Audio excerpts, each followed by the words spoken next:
હવે મહેસાણાથી આ તસવીર આવી રહી છે। ઉત્તર ગુજરાતના મહેસાણાના વાતાવરણમાં પણ એકાએક પલટો આવ્યો અને અહીંયા ધોધમાર વરસાદ તૂટી પડ્યો।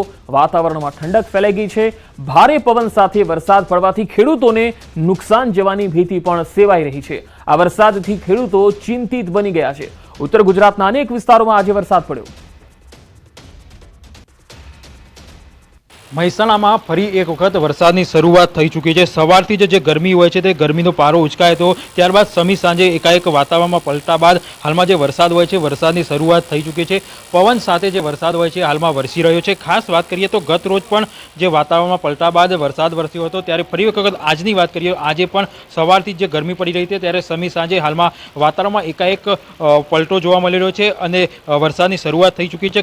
ખાસ વાત કરીએ તો આ જે વરસાદ પડી રહ્યો છે તેના કારણે સ્થાનિક લોકોને ચોક્કસથી ગરમીમાંથી રાહત મળી રહી છે, પરંતુ ખેડૂતો ચિંતિત બન્યા છે કેમ કે ભારે પવન સાથે જે વરસાદ વરસી રહ્યો છે તેના કારણે જે ઊભા પાક હોય છે તેને ભારે નુકસાન જવાની હાલમાં ભીતિ સેવાઈ રહી છે। કેતન પટેલ, ન્યૂઝ 18 ગુજરાતી, મહેસાણા।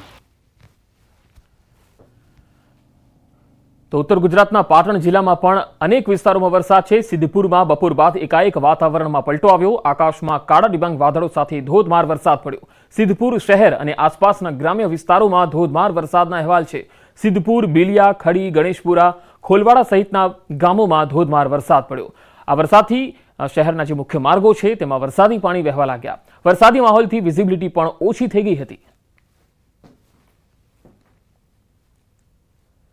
તો બનાસકાંઠા જિલ્લાના પાલનપુરમાં પણ ધોધમાર વરસાદ ખાબક્યો। પાલનપુર સહિત આસપાસના ગ્રામ્ય વિસ્તારોમાં વરસાદ વરસ્યો। પાલનપુર અને સદરપુર, ધનિયાણા સહિતના અનેક ગામોમાં વરસાદી ઝાપટા પડ્યા। ભારે ઉકળાટ બાદ વરસાદ વરસતા વાતાવરણમાં ઠંડક ફેલાઈ ગઈ હતી। તો બનાસકાંઠા જિલ્લાના અનેક વિસ્તારોમાં વરસાદ છે ત્યારે સતત બીજા દિવસે વરસાદી માહોલ જિલ્લામાં છવાયેલો છે। સમી સાંજી બોર્ડર વિસ્તારના ગામડાઓમાં વરસાદનું આગમન થઈ ગયું છે। બાપલા, વાછોલ, કુંડી અને વક્તાપુરા જેવા ગામોમાં ધોધમાર વરસાદ પડ્યો। કેટલાક વિસ્તારોમાં તો ભારે પવન પણ ફૂંકાયો। અસહ્ય ઉકળાટ બાદ વરસાદની શરૂઆત થવાથી વાતાવરણમાં ઠંડક ફેલાઈ ગઈ છે।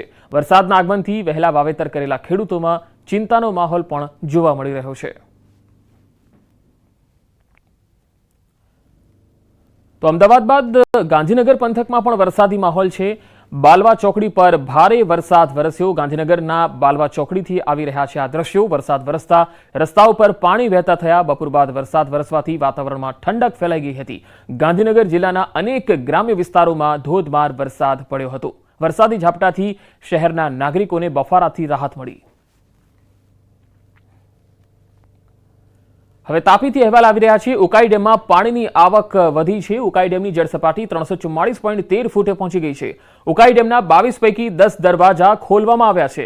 ડેમમાં હાલ 1,46,675 ક્યુસેક પાણીની આવક છે। ડેમમાંથી 1,24,762 ક્યુસેક પાણી તાપી નદીમાં છોડાઈ રહ્યું છે। નીચાણવાળા વિસ્તારોને સાવચેત કરી દેવાયા છે। ડેમની ભયજનક સપાટી 345 ફૂટ છે।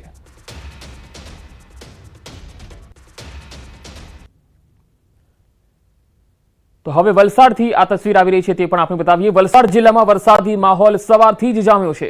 જિલ્લામાં તમામ તાલુકા વિસ્તારોમાં વરસાદ છે। ઉપરવાસમાં ભારે વરસાદથી નદી નાળાઓ બે કાંઠે વહેતા થયા છે। લો લેવલ કોઝવે અને નાના પુલ પર પાણી ફરી વળ્યા। સાળંગપુરથી પીઠા વચ્ચે ઓરંગા નદી તોફાની સ્વરૂપે વહેતી રહી છે। નદી પર આવેલા લો લેવલ કોઝવે પર પાણી ફરી વળ્યું છે। આ તસવીરો જુઓ। પાણી ફરી વળવાના કારણે બંને તરફનો સંપર્ક કપાઈ ગયો છે। નદીથી બીજી તરફ જવા 20 કિલોમીટરનો ચક્રાવો મારવા લોકો મજબૂર બન્યા છે। જિલ્લામાં હજુ ભારે વરસાદની આગાહી છે।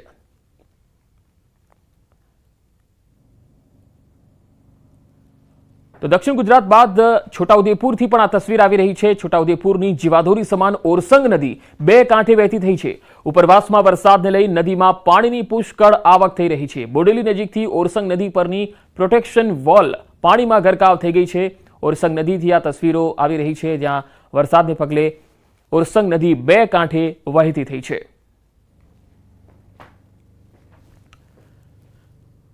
તો રાજકોટના ધોરાજીમાં ધોધમાર વરસાદ પડ્યો। ભારે વરસાદને કારણે નદીઓમાં ઘોડાપૂર આવ્યું છે। ધોરાજીની સફુરા નદી તોફાની બની ગઈ છે। સફુરા નદીનો કોઝવે પાણીમાં ગરકાવ થઈ ગયો છે। પંચનાથ મહાદેવ મંદિરથી ખેતરે જવાનો માર્ગ ડૂબ્યો છે।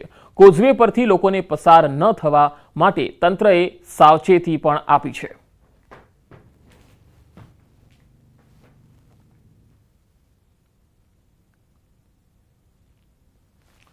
તો ધોરાજી ગ્રામ્ય વિસ્તારોમાં ધોધમાર વરસાદ પડી રહ્યો છે। ધોરાજી તાલુકાના ફરેણી, તોરણિયા, મોટી પરબડીમાં વરસાદના અહેવાલ આવી રહ્યા છે। તો નાની પરબડી ગામે વરસાદને કારણે ફુલઝર નદી બે કાંઠે વહેતી થઈ છે। નદી ગાંડીતુર બનતા નાની પરબડી નજીક કોઝવે ડૂબ્યો છે।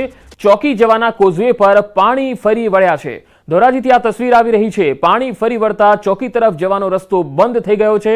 નાની પરબડીમાં બપોર બાદ ભારે વરસાદ પડ્યો છે। ધોરાજી તાલુકાના અનેક ગામોમાં ધોધમાર વરસાદ પડી રહ્યો છે। સફુરા નદી પણ બે કાંઠે વહેતી થઈ છે। ફરણી, તોરણિયા, મોટી પરબડી ગામોમાં વરસાદ। પરબડીમાં બપોરે 3 વાગ્યાથી 5 વાગ્યા લગીમાં અત્યંત ભારે વરસાદના કારણે નાની પરબડીની ફુલઝર નદીમાં અચાનક ઘોડાપુર આવેલ છે। આપ જોઈ રહ્યા છો કે નાની પરબડી ચોકી જવાનો રસ્તો સંપૂર્ણપણે બંધ છે। નાની પરબડીની ફુલઝર નદી ઉપર જે કોઝવે આવેલ છે એ કોઝવે કારણે પાણીમાં ગરકાવ છે। કોઝવે ઉપર અત્યારે હાલમાં 3 થી 4 ફૂટ જેવું પાણી વહી રહ્યું છે, જેથી કરી નાની પરબડીથી ચોકી જવાનો રસ્તો બંધ, પરબ, ભેસાણ, જુનાગઢ, વડાલ વગેરે જવાનો રસ્તો બંધ કરેલ છે। તો હવે દક્ષિણ ગુજરાતની જીવાદોરી ગણાતો ઉકાઈ ડેમ કે તેની જે મહત્તમ સપાટી છે તેનાથી માત્ર 0.85 ફૂટ જ બાકી છે। સુરતથી આ અહેવાલ, મહત્વપૂર્ણ અહેવાલ। ઉકાઈ ડેમની મહત્તમ સપાટી 345 ફૂટ છે અને ઉકાઈ ડેમના 10 દરવાજા ખોલી તાપી નદીમાં પાણી છોડવામાં આવી રહ્યું છે। ઉકાઈ ડેમમાં 1.25 લાખ ક્યુસેક પાણીની આવક સામે પાણીની જાવક પણ 1.25 લાખની છે। ઉકાઈ ડેમના 22 દરવાજા પૈકી 10 દરવાજા ખોલાતા તાપી નદી બે કાંઠે વહેતી થઈ છે। ઉકાઈ ડેમના 10 દરવાજા પૈકી 8 દરવાજા 5 ફૂટ અને 2 દરવાજા 6 ફૂટ ખોલાતા બારડોલી તાલુકાનો હરિપુરા કોઝવે સિઝનમાં 7મી વખત પાણીમાં ગરકાવ થયો છે। હરિપુરા કોઝવે પાણીમાં ગરકાવ થતા લોકોને 25 કિલોમીટર ફરીને જવું પડે છે। વહીવટી તંત્રએ કોઝવે હાલ અવરજવર માટે બંધ કર્યો છે। તો હરિપુરા કોઝવે અવરજવર માટે બંધ કરવામાં આવ્યો છે। 8 દરવાજા 5 ફૂટ અને 2 દરવાજા 6 ફૂટ ખોલાયા છે, કારણ કે ઉકાઈ ડેમમાં પાણીની આવક વધી રહી છે અને આ પાણી ડેમનું જે છે એ તાપી નદીમાં છોડાઈ રહ્યું છે અને પાણી તાપી નદી બે કાંઠે વહેવાના કારણે અને પાણીનો પ્રવાહ વહેવાના કારણે હરિપુરા કોઝવે બંધ કરી દેવાયો છે। હવામાન વિભાગની આગાહી પ્રમાણે જામનગરના જે દ્રશ્યો આવી રહ્યા છે તે બતાવી રહ્યા છે કે જામનગર જિલ્લામાં પણ અલગ અલગ વિસ્તારોમાં છૂટો છવાયો વરસાદ પડ્યો છે। જોડિયા પંથકના ગ્રામ્ય વિસ્તારોમાં પણ વરસાદ વરસ્યો। લીંબુડા, હડિયાણા સહિતના આસપાસના ગ્રામ્ય વિસ્તારોમાં છૂટો છવાયો વરસાદ પડ્યો છે। જામનગર જિલ્લાના અનેક વિસ્તારોમાં આજે સવારથી જ વરસાદી માહોલ જોવા મળ્યો છે।